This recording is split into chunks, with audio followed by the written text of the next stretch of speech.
There's side effects that are possible with a robotic prostatectomy procedure. Your urinary control is one of the side effects. If you lose your continence, that's a possible risk of the surgery. Of course, we're going to take steps to minimize that risk. And if you do suffer from it, there's things we can do to take care of it. Your sexual function is also at risk with surgery. Again, there's many factors that are involved with really understanding how much of a risk that's going to be. And there are things we can do to try to take care of that as well. And that's something we can talk about more as well.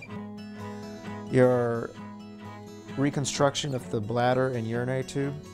In that area, sometimes there can be what we call a bladder neck contracture. In my hands, that occurs perhaps less than 1% of the time, and it can be fixed as well.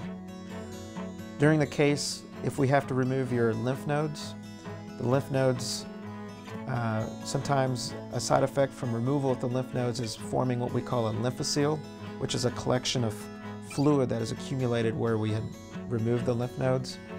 If that happens, sometimes it can get infected, and if it becomes infected, it becomes painful.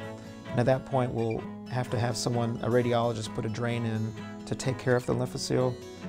That usually happens about 6 weeks or so after the surgery. Again, it's in a small percentage of patients, and it's something that we can also take care of. Finally, there's a chance of a hernia at the incision sites. The risk of that is also low. Perhaps less than 5% of the time can someone get a hernia, and we can take care of that as well if that happens.